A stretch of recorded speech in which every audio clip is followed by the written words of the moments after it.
Muy bien, jóvenes, bienvenidos. Iniciamos esta segunda clase, la química y el método científico. El concepto de química señala que esta área del conocimiento es una ciencia, pero ¿por qué consideras que la química es una ciencia? Porque una ciencia está conformada por un conjunto organizado de conocimientos que tratan de explicar la realidad de los hechos mediante el uso del método científico.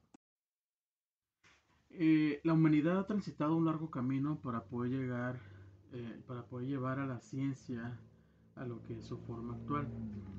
Entonces, como la química es un vasto conjunto de conocimientos sistematizados, esa es una ciencia porque es comprobable, es explicativa y que permite hacer predicciones sobre lo que es el comportamiento de la materia. Pero ¿qué es el método? ¿Pero qué es el método científico? ¿Sí? Pero antes que eso vamos a ver lo que son las características de la ciencia. Como ya he comentado, es sistemática. ¿Por qué? Porque pertenece a un conjunto articulado de saberes, ¿sí? Dentro de un sistema, ¿no? Ideas generales dentro de un sistema. Es metódica porque siguen pasos específicos para alcanzar un objetivo en particular, ¿sí? O comprobar una hipótesis. Es objetiva porque explica los hechos tal y como son, ¿no? Los presenta y los explica tal y como son. Es verificable porque establece procedimientos experimentales para comprobar o rechazar lo establecido en una hipótesis. Y es modificable, perdón, ya que con el paso del tiempo el conocimiento se amplía, ¿no? Entonces con el avance de las tecnologías, este, se puede modificar ese conocimiento, ¿sí? Es por eso se llama como a lo que conocemos como actualizaciones, ¿no? Y cada vez salen artículos, hablando de química, por ejemplo, de, de que se modifique el conocimiento de un tema en especial, ¿no? Entonces, esas son las características principales de toda ciencia. Muy bien, entonces, ¿qué es el método científico? Entonces, el ser humano se da cuenta de todo lo que sucede en torno suyo mediante los sentidos, ¿sí? Cuando fija su atención en aquello que más lo impresiona. Ante esto, su primera actitud es la observación, y como el ser humano se distingue por su acción pensante, ¿sí? Busca además encontrar alguna explicación a lo observado, por lo que se hace múltiples preguntas, ¿sí? ¿Qué preguntas te haces tú al observar todo lo que te rodea? ¿No? Entonces, ¿qué es el método científico? Es un conjunto de pasos estructurados con los que la ciencia obtiene su conocimiento. Entonces, toda investigación científica se somete a una prueba de objetividad. Sus experimentos pueden comprobarse mediante la experimentación.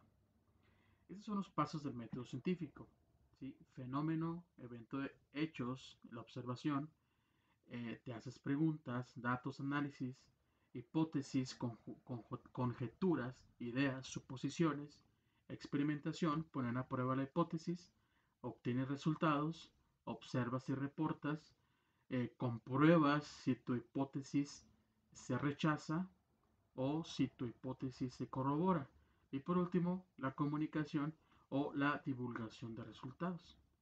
Entonces, estos pasos no te puedes brincar de un paso a otro porque acuérdense que el método científico o la ciencia es sistemática, ¿sí? Entonces, es una serie de pasos que te llevan a la comunicación de los resultados o a la comunicación de una verdad, ¿no? De un conocimiento.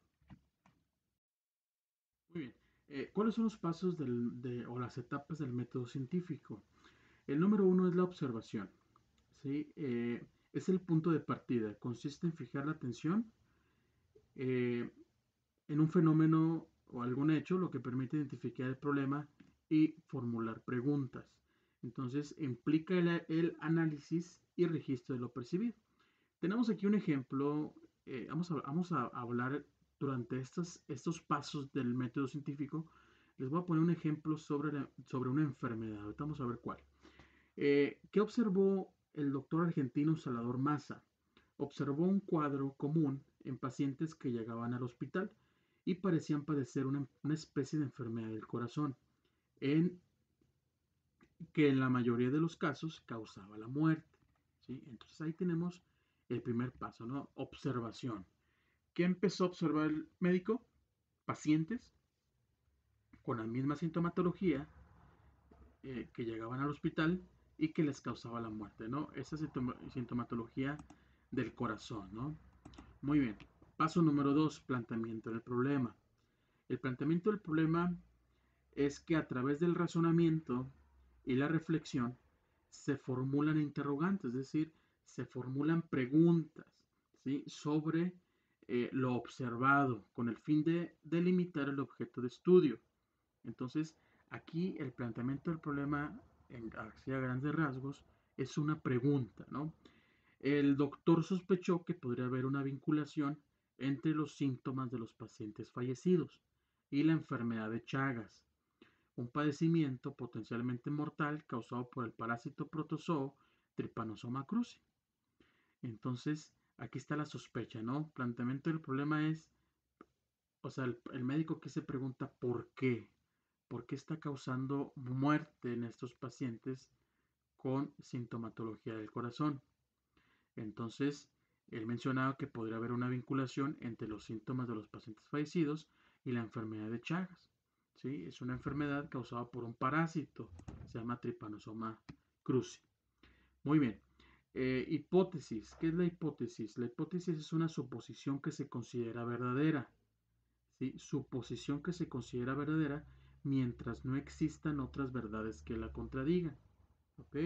Entonces es una suposición, ¿no? Es una explicación tentativa del problema planteado, ¿sí? Con base en los conocimientos que se tienen sobre el objeto de estudio. Entonces, en el ejemplo, Mess observó que la enfermedad era endémica, es decir, solo se presenta en la región norte de su país, de modo que se planteó la posibilidad de que hubiera un factor en esa zona que fuera el detonante de los contagios. Entonces, ¿cuál es la suposición del doctor? Pues de que hay algo, o sea, dice, hay algo, hay un factor que desencadena los síntomas de estos pacientes, ¿no? En la región norte de nuestro país. Entonces, en esta región hay algo, ¿no? Él dice que hay algo que está ocasionando esta enfermedad. Muy bien, aquí tenemos un poquito más de información sobre la enfermedad de Chagas ocasionada por el Trypanosoma cruzi. Fíjense, es el parásito, ¿no? Así lo podemos observar del lado de esta imagen de aquí. Vemos un frotis de sangre, estos son glóbulos rojos, y observamos lo que es el parásito, ¿no? Aquí está el parásito que causa la enfermedad de Chagas. Eh, ¿Cómo se produce esta enfermedad? Se produce por las heces o orina de insectos triatomíneos conocidos como vinchucas. ¿Qué son las vinchucas? Son las vinchucas. ¿Sí? Son insectos. Es el Triatoma infestans por su nombre científico. Mejor conocido como vinchucas. Aquí en México no sé cómo se le puede llamar esto. ¿Sí? Pero estas vinchucas provocan esa enfermedad. No son los vectores, son los que portan este parásito. ¿Sí? El Triatoma infestans. Muy bien. Siguiente paso es la experimentación. Como su nombre lo dice, es una serie de actividades, pruebas y análisis que ayudan a representar un fenómeno. Disculpen, es la batería que se me está acabando. Muy bien. Eh, la experimentación. La experimentación es la parte del diseño adecuado del experimento. Entonces, aquí básicamente es poner a prueba eh, o sea, o ya sea ir de campo o reproducir el fenómeno en un laboratorio para poder obtener resultados.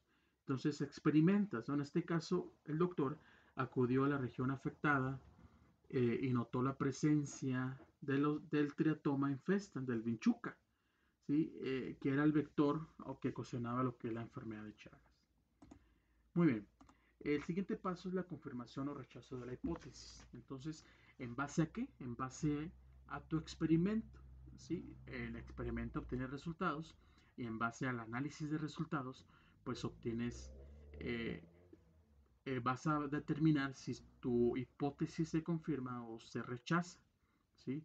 Entonces, eh, cuando los resultados obtenidos confirman la veracidad de la hipótesis, entonces se puede establecer una teoría o una ley y esto conlleva a un conocimiento. Entonces, En el caso del ejemplo, las observaciones de campo efectuadas por el doctor y su equipo acusaron la presencia simultánea de la enfermedad y la vinchuca, de modo que la hipótesis pues quedó comprobada.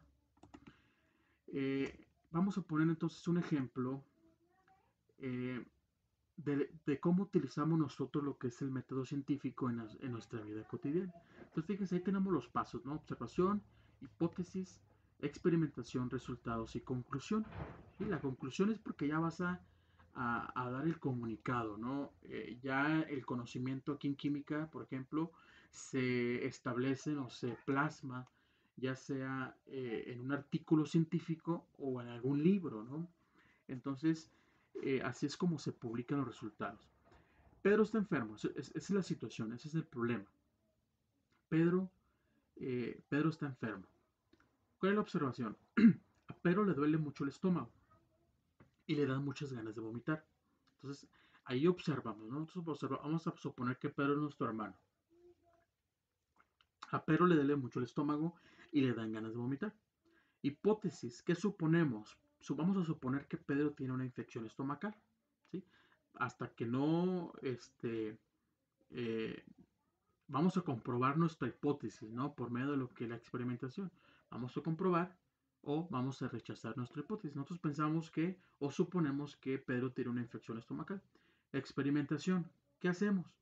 Pues a lo mejor vamos con el médico, ¿sí? El médico le receta antibióticos porque eh, el médico da medicamentos de una manera eh, empírica, ¿no? Es decir, en base al- a la experiencia, ¿no? Si a lo mejor el estómago, pero a lo mejor no puede ser una infección, a lo mejor es una reacción alérgica a algún medicamento, ¿no? Entonces, eh, en la experimentación se le administra un antibiótico. ¿Qué resultados obtenemos a través del antibiótico? Pedro mejora considerablemente y ya no sufre el dolor de estómago, ¿no? Entonces, ¿qué concluimos? Que el malestar de Pedro era causado por una infección estomacal. ¿Sí? Entonces, de esta manera, pues, utilizamos el método científico de manera cotidiana, ¿no? Sin darnos cuenta. Entonces, vamos a hacer una actividad ahí, les voy a dejar una actividad donde vamos a ustedes dar ejemplos, ¿no? De eso. Muy bien, los ejemplos van a ser, pues, ejemplos de cómo utilizamos el método científico en la vida cotidiana. Muy bien, entonces hasta aquí dejamos este tema de lo que es el método científico. Muchas gracias.